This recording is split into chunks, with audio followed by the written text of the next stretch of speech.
The Great Hall of the Galactic Council stretched across 3 kilometers of polished crystal floor. Representatives from 47 different species sat in their designated chambers, each section modified to suit their particular biology. The Zanari floated in columns of superheated gas. The Voth clustered together in their hive pods. The Kaleeth stood at attention in their honor circles as their warrior culture demanded. Today's ET was important, perhaps the most important in 3 centuries. The humans had finally been contacted. Counselor Vexnal of the Zanari Coalition spoke first, his crystalline form refracting light in patterns that translated to words. We have observed the species called humans for 42 standard cycles. Our xenoanthropology teams have studied their broadcasts, their literature, their art, and their communications. The conclusion is unanimous. The hall fell silent. Every species present had waited for this moment. Earth sat at a strategic location in the spiral arm, rich with resources and potential. But more importantly, humanity represented something the Council rarely encountered anymore. A new perspective. A fresh voice. The humans, Vexnal continued, are a deeply peaceful species. They fear conflict. They avoid war whenever possible. Murmurs rippled through the assembly. The Kaleeth warrior Cormac straightened to his full 3-meter height, his forearms crossing in the traditional gesture of skepticism. Explain this conclusion, Zanari. We have detected weapons on their world, armies, military installations. Relics, Vexnal replied, holdovers from a primitive past. Observe their current culture. A holographic display materialized in the center of the hall. Images from Earth flickered past. Peace rallies in major cities. The United Nations building. Protesters carrying signs against war. Medical ships delivering aid to disaster zones. Scientists collaborating across borders. Artists creating works that celebrated unity. Their dominant philosophy, Vexnal explained, centers on diplomacy, cooperation, and peaceful resolution. They have organizations dedicated entirely to preventing conflict. They write treaties to limit weapons. They created an entire global body whose sole purpose is to talk instead of fight. The Voth speaker, a collective consciousness named Unity of Purpose, pulsed with interest. What of their military forces? We have observed armed personnel. Small, Vexnal assured, shrinking every cycle. The humans themselves call their warriors peacekeepers. They debate endlessly before deploying any military force. They apologize for past conflicts. Their entertainment media portrays war as tragedy, not glory. Even their warriors speak of wanting peace. This was true. The Council's observers had intercepted thousands of interviews with human soldiers. Almost universally, when asked why they served, humans spoke of protecting peace, enabling diplomacy, or hoping their children would never need to fight.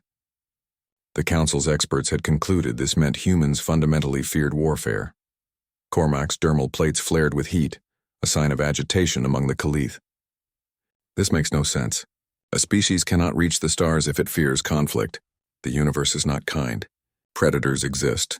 Raiders hunt. Without strength, they will be consumed. Which is precisely why we must offer them protection, Vexnal argued. Humanity shows great promise in science, art, and philosophy. They would be valuable council members, but they clearly need guidance in the realities of galactic politics. The debate continued for 3 standard hours. The council was not united. Species like the Zanari and Voth saw an opportunity to gain a grateful ally by offering protection. The Kaleeth argued that any species too weak to defend itself would drag down the council. Other species worried about various political implications. Finally, a vote was called. The measure passed by a narrow margin. Humanity would be contacted and offered membership in the Galactic Council under protective status. They would be given colony worlds in safe sectors, far from the dangerous border regions. In exchange, they would contribute their scientific and cultural knowledge to the greater galactic community. First contact occurred on a Tuesday in Geneva, Switzerland. The Galactic Council's diplomatic vessel materialized in orbit, and a shuttle descended to the carefully prepared landing site outside the United Nations complex. The entire world watched as the shuttle doors opened and 3 alien ambassadors emerged. The humans who greeted them were everything the Council expected. Diplomats in formal attire, scientists with eager questions, philosophers ready to discuss ethics and meaning, artists hoping to share their culture. The Secretary General of the United Nations, an elderly woman named Elena Vasquez, welcomed the aliens with a speech about peace, cooperation, and the dream of joining the galactic community. Over the following weeks, negotiations proceeded smoothly. The Council offered humanity membership, though they carefully explained it would be as a protected species at first. The humans would receive 3 colony worlds in safe sectors.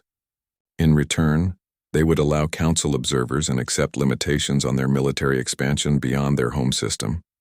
The human diplomats hesitated at the military restrictions but eventually agreed. Secretary General Vasquez explained their position clearly.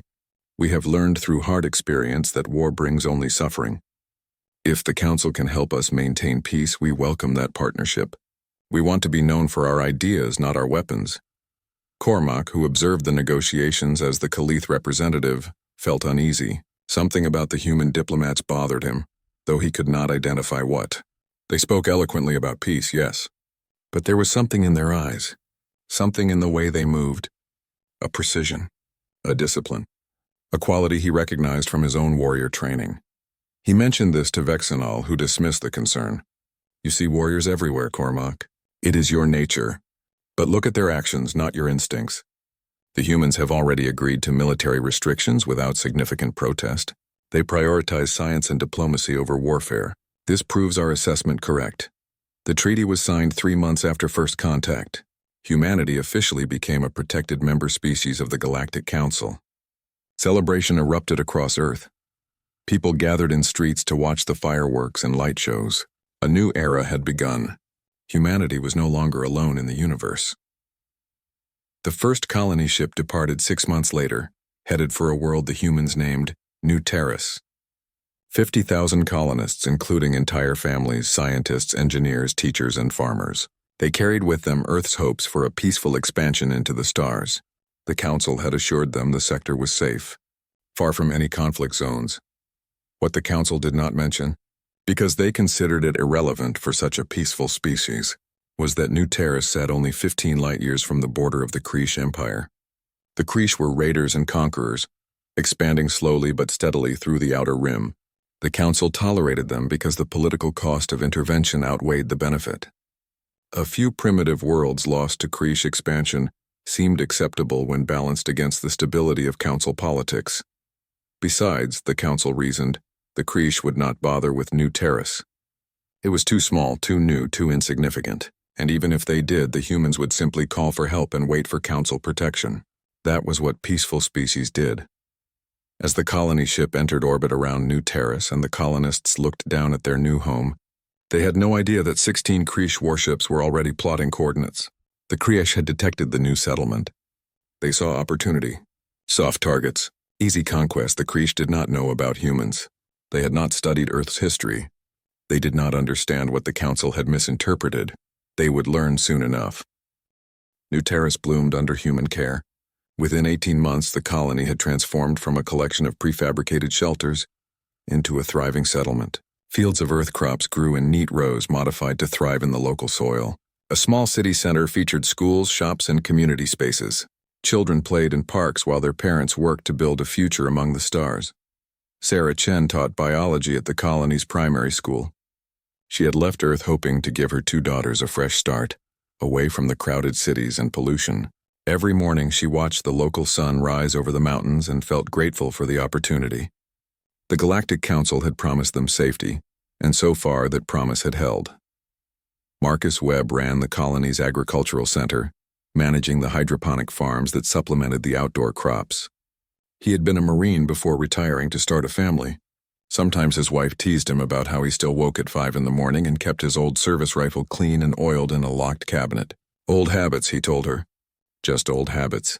The colony had a small security force, of course. 20 people with basic weapons, mainly to deal with local wildlife and settle disputes. They called themselves peacekeepers, and mostly they helped find lost children and mediated arguments between neighbors. It was quiet work, easy work. On day 743 of the colony's existence, everything changed. The detection grid registered 16 large vessels entering the system. Colony Administrator David Park immediately hailed them, hoping for a council patrol or perhaps traders. The response came in harsh, clicking syllables that the translation software struggled to process.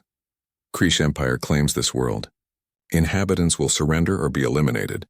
You have 1 standard hour. Park's hands shook as he opened the emergency communication channel to Earth. The message would take 6 hours to reach home, and 6 more for any response to return. He explained the situation as calmly as he could, then ordered all colonists to the shelters. The Cree warships entered orbit exactly 1 hour later. When no surrender came, they began landing troops. Massive transport vessels descended on the outskirts of the colony, and thousands of Cree warriors poured out.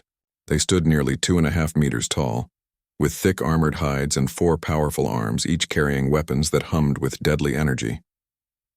Warlord Threxus commanded the invasion force. He had conquered 12 worlds for the Empire, and this would be the 13th. According to intelligence from the Galactic Council's own databases, humans were peaceful, diplomatic, and conflict-averse. This would be easy. His warriors would occupy the colony, establish dominance, and within a week the humans would accept their new place in the Empire's hierarchy. That was how these things always went. The first surprise came within hours of landing. A group of human colonists armed with mining equipment and improvised weapons ambushed a Cree patrol. They killed 3 warriors before retreating into the forest. Threxus dismissed it as desperation. Cornered prey always struggled briefly before accepting reality. The second surprise came the next day. The humans refused to gather in the designated areas. They hid, scattered, and harassed Cree patrols constantly. They set traps. They sabotaged equipment. They struck quickly and vanished before reinforcements arrived. Marcus Webb organized the resistance in the northern sector. His military training came back like muscle memory. He taught colonists basic tactics, how to move quietly, how to create choke points, how to make every Kriesh advance costly. They used the colony's construction equipment as improvised armor. They turned agricultural chemicals into explosives. They fought with the desperation of people protecting their families. On Earth, Park's message reached the United Nations at 8 in the morning, Geneva time. Within an hour, it had been forwarded to every government on the planet. Secretary General Vasquez immediately contacted the Galactic Council, requesting emergency assistance as the treaty specified. The Council responded within 4 hours. They would dispatch a peacekeeping force. It would arrive in approximately 6 weeks. The political situation was complicated. The Kriesh technically operated in unclaimed space.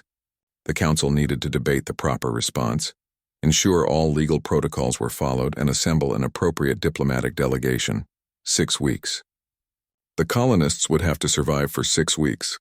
In a secure facility beneath Washington, D.C., a very different conversation was taking place. General Marcus Hayes sat across from the President of the United States, with military advisors from 3 other nations participating via secure video link. The Council says 6 weeks. The President said quietly, "Our people don't have 6 weeks." "No, Madam President, they don't," Hayes agreed. "The Cree will have fully subjugated the colony in less than 10 days, based on their standard operational patterns. Our citizens are fighting back, but they're civilians with improvised weapons against a professional military force. What are our options?" Hayes pulled up a holographic display. The 2nd Marine Expeditionary Force is currently stationed on Luna Base. 7,000 Marines, full equipment, orbital support ships, and rapid deployment capability. We can have them in the new Terrace system in 5 days. The treaty restricts our military deployment outside the Sol system, without Council approval. One of the advisors noted. The treaty also promises Council protection, Hayes replied. They're not providing it. Our people are dying. Madam President, I'm not asking for a declaration of war. I'm asking for permission to protect American citizens and, by extension, all the colonists on New Terrace who are under our protection. The President looked at the faces on the screens, leaders from Brazil, Nigeria, and India. New Terrace housed citizens from 40 different nations. This wasn't just an American decision. We're in agreement, the Brazilian President said. Send your Marines, General Hayes, send them now. The order went out at 1100 hours. At Luna Base, alarms blared and Marines scrambled to their deployment stations. Gunnery Sergeant Maria Rodriguez had been expecting this order since the moment she heard about New Terrace. She barked orders at her platoon as they loaded into the dropships. Listen up, devil dogs. We've got civilians under fire and we're going to get them out. I don't care what the galaxy thinks we are. I don't care what the Council believes. Those are our people and we're bringing them home. Ora, ora! The response echoed through the hangar. Captain Sarah Okonkwo supervised the loading of the orbital strike platforms. They would arrive ahead of the main force, establish fire support positions, and provide cover for the Marine landing. She had been part of the first wave in the Brazilian conflict and the Martian settlement defense. She knew urban combat. She knew how to dig enemies out of fortified positions. Lance Corporal James Park, no relation to the colony administrator, checked his rifle for the third time. This would be his first real combat deployment. He was 22 years old and scared, though he would never admit it. But fear was okay. His drill instructor had taught him that. Fear kept you sharp. Fear kept you alive. The fleet departed Luna Base 6 hours after receiving orders. 12 ships carrying 7,000 Marines and enough firepower to level a small city. They accelerated hard, pushing their engines to maximum, racing against time and distance. On New Terrace, the fighting continued.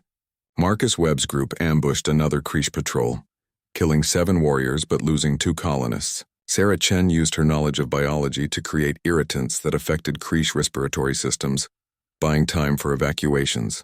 Administrator Park coordinated the resistance from hidden locations, staying 1 step ahead of the enemy. Warlord Threxus grew increasingly frustrated. This was not how subjugation worked. The humans should have surrendered by now. They should have accepted their defeat. Instead, they fought harder each day. They adapted to Cree tactics. They learned from each encounter. On day 5 of the occupation, Threxus sent a message to the Galactic Council. You told us the humans were peaceful. You told us they feared conflict. This is incorrect. Request you update your intelligence databases. These humans fight like cornered predators. The Council received the message but took no immediate action. Bureaucratic processes ground slowly forward. Committees formed to study the situation. Diplomatic protocols had to be observed. Threxus did not wait for Council intervention. He called for reinforcements. Clearly, this world required more warriors than he had anticipated. The humans might be weaker individually, but their tactics and determination were proving troublesome. On day 6, his reinforcement request was approved. 10 more warships would arrive within a week, bringing another 5,000 warriors. But the Cree Empire had made a critical miscalculation. They had asked for reinforcements. The humans had sent Marines, and the Marines were only 2 days away. The Marine fleet entered the New Terrace system during a lightning storm. Captain Okonkwo had timed it deliberately. The atmospheric interference would mask their approach and scatter Cree sensors. They would have maybe 30 minutes before the enemy fully understood what was happening. That was all they needed. Aboard the command ship, Admiral Jennifer Chen, no relation to the colonist Sarah Chen, watched the tactical display with practiced calm. She had reviewed the Cree battle doctrine during the 5-day journey. They were conventional fighters preferring overwhelming force and direct confrontation. They had conquered 12 worlds using the same basic strategy. Superior numbers, brutal efficiency, and the expectation that their enemies would break under pressure. The Cree had never fought United States Marines. All units begin combat drop, Chen ordered. Operation. Valkyries go. In the dropship bays, Marines secured their gear and checked their weapons one final time. Gunnery Sergeant Rodriguez moved through the rows of seats, checking each Marine in her platoon. She stopped at Lance Corporal Park, who was gripping his rifle a bit too tightly. First drop? She asked, though she already knew the answer. Yes, Gunny. You scared? Yes, Gunny, she smiled. Good, means you're smart. Fear keeps you alert.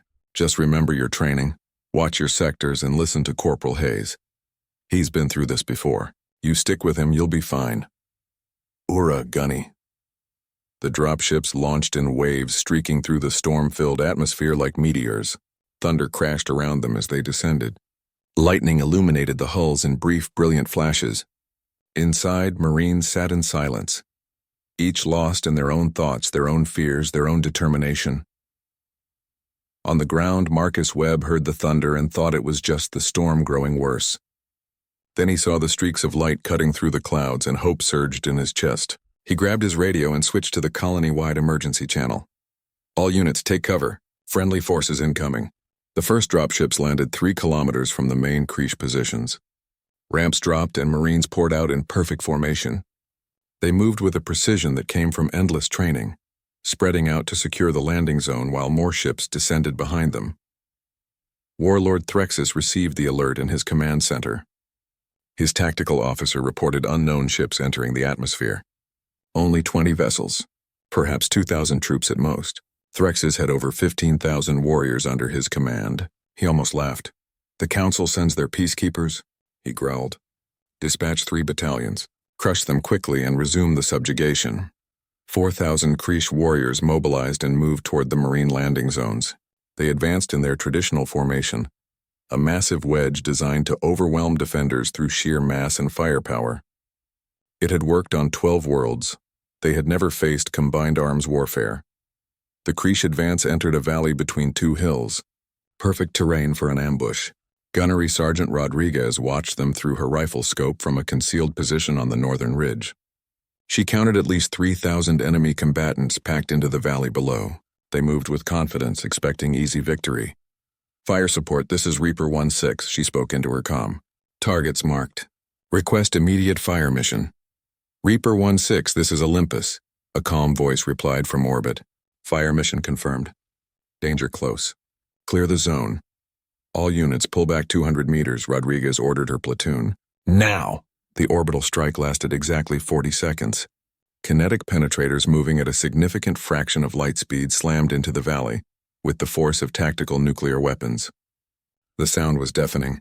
The ground shook like an earthquake. When the dust cleared, the valley floor had been transformed into a cratered wasteland. Of the 4,000 Cree warriors, fewer than 600 survived, scattered and disorganized. Marine infantry moved in immediately, using drones for reconnaissance and coordinating their assault with perfect precision. They hit the survivors from multiple directions simultaneously, cutting off retreat routes and eliminating resistance with ruthless efficiency. Lance Corporal Park followed Corporal Hayes through the smoke, his training taking over. They moved building to building, clearing each structure. Park fired his weapon for the first time in combat, taking down a Cree warrior who appeared in a doorway. The enemy fell, and Park felt his heart hammering, adrenaline surging. "Good shot," Hayes said calmly. "Keep moving. Stay sharp." The engagement lasted 40 minutes. When it ended, the Cree force had been eliminated. Marine casualties, 3 dead, 17 wounded. The ratio was unthinkable by galactic standards, where battles typically involved similar losses on both sides. Threxus received the news with disbelief. Impossible. How could 2,000 troops destroy 4,000 warriors in less than an hour? He reviewed the combat footage from his surviving units and felt something he had not experienced in decades: fear. These humans moved like nothing he had seen before.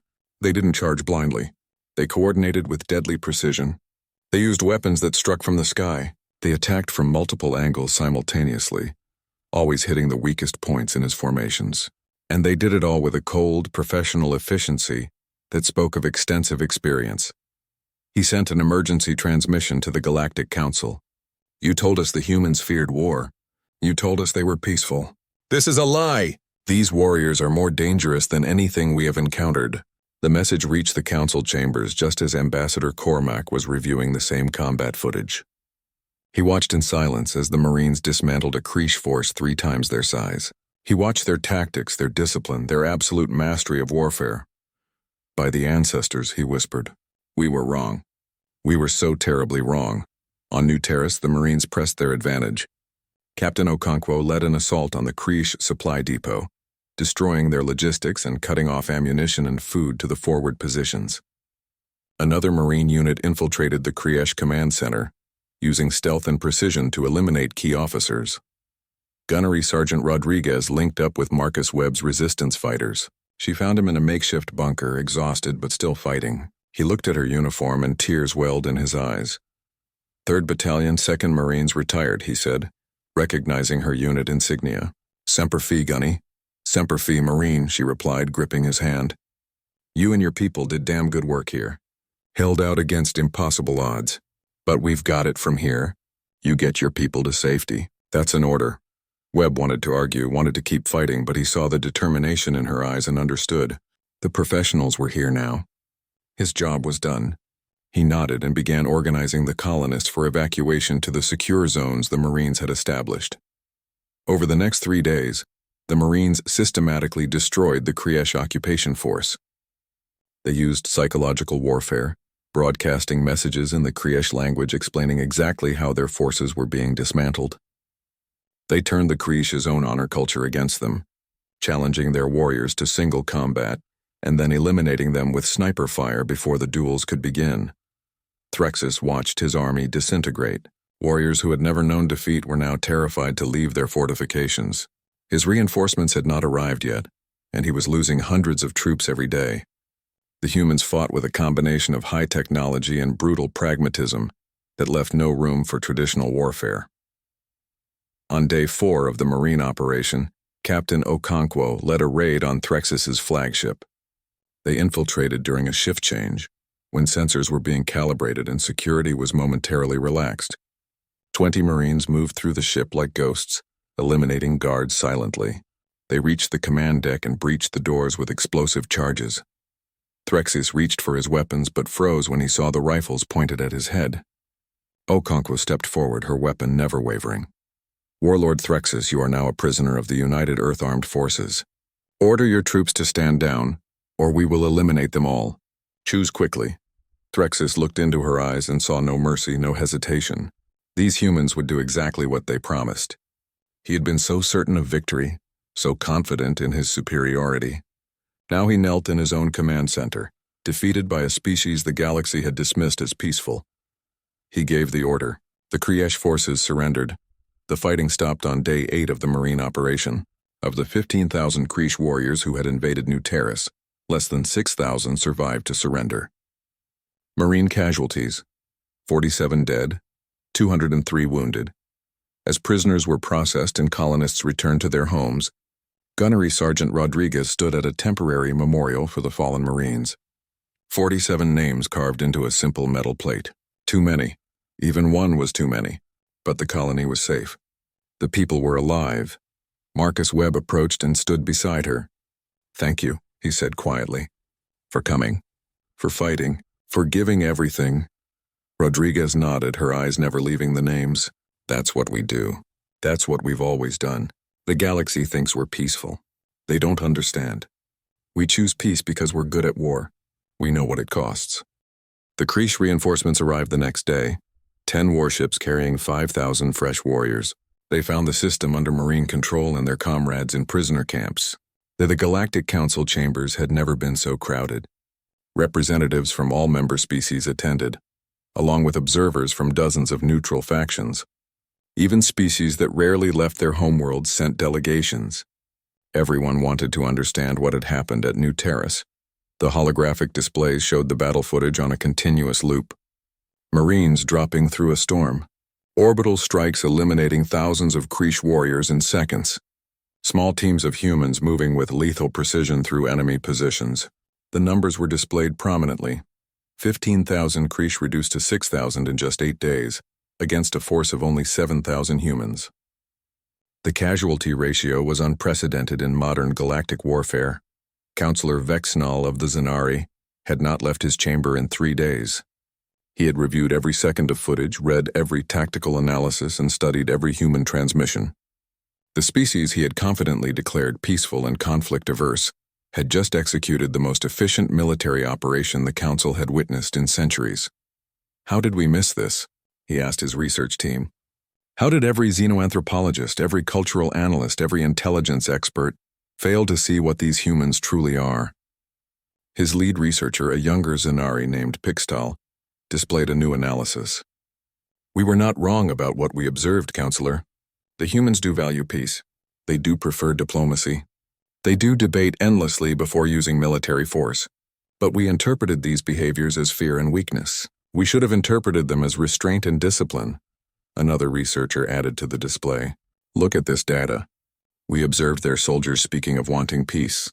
We thought this meant they were reluctant warriors. But listen to the full context of their statements. Audio clips played, human soldiers being interviewed across decades. I fight so my children won't have to. We train for war so we can preserve peace. The best warrior is one who never needs to fight, but is always ready. They were not expressing fear, Pixtal explained. They were expressing mastery. A species that fears war avoids thinking about it. A species that masters war thinks about it constantly, precisely so they can prevent it. Vexnal felt a wave of regret wash through his crystalline structure. We placed them in danger because we misunderstood them. We assigned them a colony world near hostile territory because we thought they would call for help and wait obediently for rescue. Instead, they fought back immediately, and when formal help was too slow, they sent their own warriors. The Marines, Pixtal said, pulling up more data. This is important, Counselor. The humans have multiple military branches, but the Marines are something special in their culture. They are elite forces, extensively trained, and they volunteer for this service. No conscription, no forced service. These humans choose to become weapons. The concept baffled most Council species. The Khalith had warrior castes born into their roles. The Voth had specialized combat forms bred for warfare. But humans? Individual humans decided to transform themselves into soldiers. They trained for years, studying warfare as both science and art. And they did this while their civilian population protested wars and demanded peace. Ambassador Cormac of the Khalith had been silent throughout the emergency session. Now he stood, his forearms spread in the gesture of profound realization. I understand now, he said, his voice carrying across the chamber. I called them weak. I said a species that fears conflict cannot survive. But they do not fear conflict. They fear what they become when they engage in it. He gestured to the footage of Marines methodically destroying Cree positions. Look at their efficiency, their precision. This is not the desperate violence of a cornered animal. This is the calculated force of a predator that has spent thousands of years perfecting its craft. They did not eliminate the Kree quickly because they were lucky. They did it quickly because they have done this many, many times before. The chamber erupted in shocked murmurs. Cormac continued.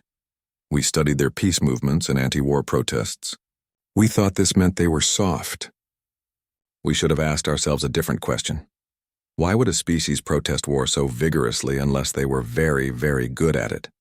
Why would they create so many rules for warfare unless they had extensive experience with its horrors? Unity of purpose, the Voth representative pulsed with understanding. The Geneva Conventions, the treaties limiting weapons, the international laws of war. We thought these showed human weakness. They actually show human experience. You create rules for something when you know it too well, when you have seen it go too far, when you understand exactly how terrible it can become. The Council had discovered something that would change galactic politics forever. Humanity had not evolved in a peaceful galaxy, protected by benevolent councils. They had evolved on a single planet where thousands of separate tribes, nations, and cultures had waged war constantly for their entire history. They had developed weapons of such power they could destroy themselves completely, and then somehow they had chosen to step back from that edge. They domesticated warfare, Vexnal said quietly. They turned it into a profession, bound it with rules, and made it a tool they could control rather than a force that controlled them. A new transmission arrived from New Terrace. Admiral Chen was requesting permission to address the Council. This was highly irregular. The humans were supposed to send diplomatic ambassadors, not military commanders. But the Council, shaken by recent events, approved the request immediately. Admiral Chen appeared as a holographic projection in the center of the chamber. She wore her uniform, decorated with medals and insignia that most Council members did not understand. She stood at attention, her posture perfect, her expression neutral but firm. Honored Council members, she began. I am Admiral Chen, Commanding Officer of the United Earth Armed Forces, Pacific Fleet. I am here to discuss the recent events at New Terrace and clarify some apparent misunderstandings about humanity. The Council waited in silence. You offered us membership as a protected species. You gave us colony worlds and what you described as safe sectors. You restricted our military development beyond our home system. These terms were based on your assessment that humanity fears conflict and requires protection. Chen paused, letting that sink in. Your assessment was incorrect. She gestured, and new data appeared in the air around her. Historical records from Earth, wars spanning millennia, conflicts that had shaped human civilization. Humanity has been at war with itself for most of our recorded history. We have fought over resources, ideology, territory, and religion. We have developed weapons capable of rendering our planet uninhabitable. We have created military doctrines, tactical maneuvers, and strategic thinking refined over thousands of years of constant conflict. The data was overwhelming. The council members watched in growing horror as the scope of human warfare became clear. Not isolated conflicts between nations, but global wars involving millions of soldiers. Not primitive battles with simple weapons, but increasingly sophisticated campaigns using technology that rivaled council military equipment. We did not develop a culture of peace because we were weak, Chen continued. We developed it because we were too strong. We had to consciously choose restraint because the alternative was self-annihilation. When we tell you we prefer diplomacy, we mean it. But not because we cannot fight. Because we fight too well. She pulled up footage from New Terrace showing Marines in action. The council asked why we sent soldiers without waiting for your approval or assistance. The answer is simple. Those were our people, our citizens, our families. When they called for help, we came. That is what we do. That is what we have always done. Cormac stood again, his dermal plates glowing with respect. Admiral Chen, I must ask. Your Marines eliminated a Cree force 3 times their size in 8 days. The Cree have conquered 12 worlds. How were your warriors so much more effective? Chen's expression remained neutral, but there was something in her eyes. Pride, perhaps, or simply stating fact. The Cree have conquered 12 worlds. The United States Marine Corps has been in continuous operation for over 400 years. They have fought in hundreds of conflicts on Earth, on Mars, on the moons of Jupiter, and now in interstellar space. The Cree are warriors. The Marines are warriors who have turned warfare into a science. She gestured to another display, showing training exercises, tactical simulations, and endless drills. Every Marine trains for years before seeing combat. They study history, tactics, logistics, and strategy. They practice coordinating infantry with armor, air support, and orbital strikes. They drill until their responses are automatic. They are not conscripts or volunteers seeking glory. They are professionals who chose this life knowing its costs. But your culture protests war, Unity of Purpose pointed out. Your media portrays it as tragedy. Your populations demand peaceful solutions. How do you reconcile this with maintaining such effective military forces? That is not a contradiction, Chen relied. That is the point. We maintain powerful militaries precisely because we know what happens without tea. The Galactic Council convened an emergency session for 7 consecutive days. Every treaty had to be reviewed. Every assumption about humanity had to be reconsidered. The species they had welcomed as peaceful philosophers were actually warrior diplomats who had chosen peace after mastering war. The implications rippled through galactic politics like shockwaves. Warlord Threxus sat in his detention cell on New Terrace, awaiting transport to a council facility where his fate would be decided. He had been granted permission to address the council via communication link. When his turn came, he stood before the holographic projectors with his shoulders slumped in defeat, a posture no one had ever seen from a Cree commander. Honored Council, he began, his translator rendering his clicks and growls into standard galactic language. I have conquered 12 worlds for the Cree Empire. I have defeated armies, broken fortifications, and subjugated entire populations. I have never known defeat until I faced the humans. And I tell you now with complete certainty, you have made a grave error in judgment. The council listened as Threxus described the battle from his perspective. The Marines had not simply defeated him with superior technology or numbers. They had outthought him at every turn. They anticipated his tactics and countered them before he could adapt. They struck with perfect timing, hitting his weakest points while defending their own vulnerabilities with minimal forces. The humans do not fear war, Threxus said, his voice carrying shame and respect in equal measure. They treat it as a science they have studied for millennia. Every movement has purpose. Every shot is calculated. Every soldier knows their role perfectly. They do not fight with passion or rage. They fight with cold efficiency that comes from endless experience. He paused, his massive frame seeming smaller somehow. The council told me the humans were peaceful. This is true, but you failed to explain why. They are peaceful because they understand war completely. They know its costs, its horrors, and its necessities. They have rules for warfare not because they are weak, but because they are so strong that without rules, they would destroy everything, including themselves. Counselor Vexnall asked the question everyone wondered. What should we have told you about humans before you invaded their colony? Threxus's response was immediate. You should have told me they were predators pretending to be prey.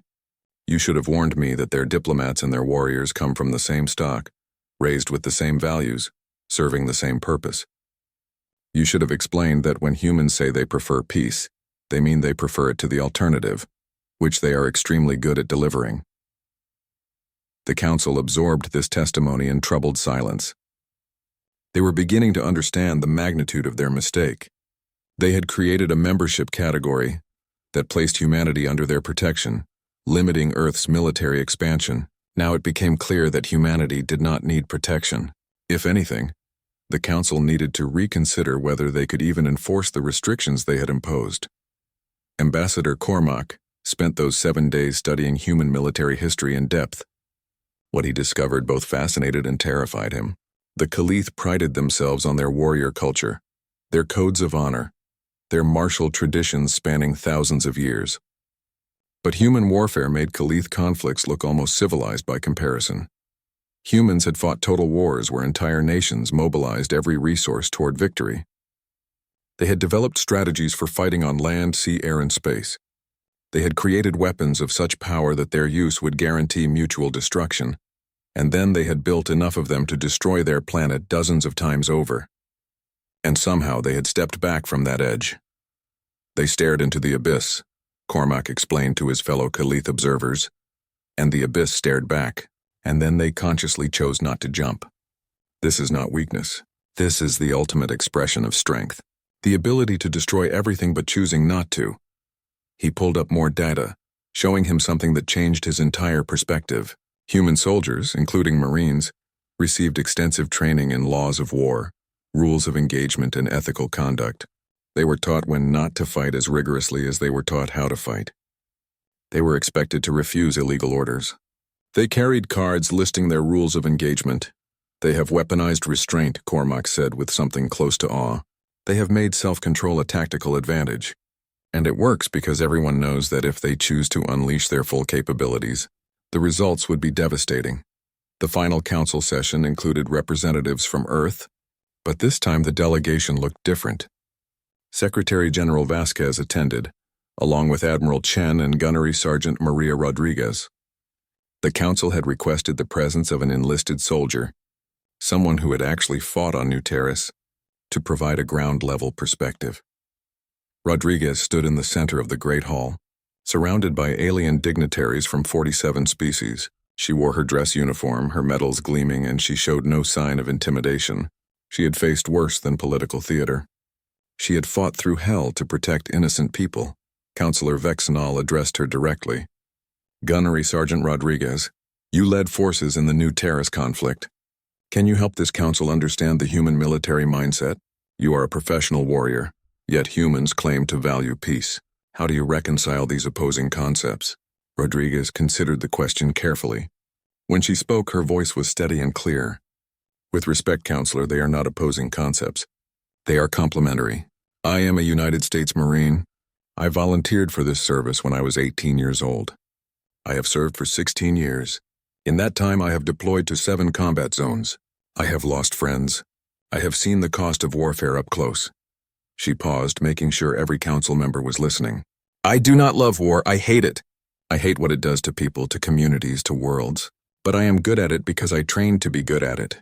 Because when evil comes for innocent people, someone has to stand between them and that evil. Someone has to be willing to pay the price of security.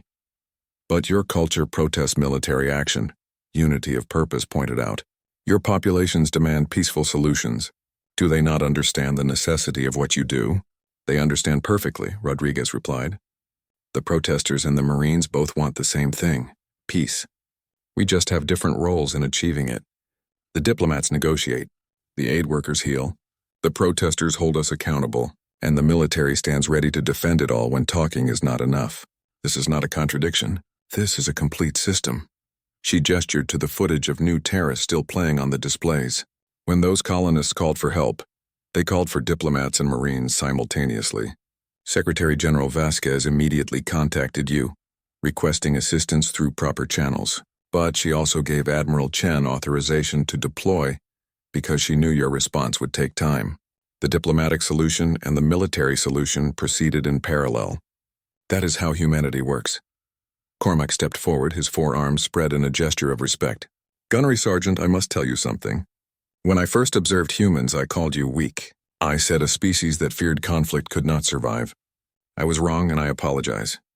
You are not weak. You are the most dangerous species I have encountered precisely because you understand your own power and choose to restrain it.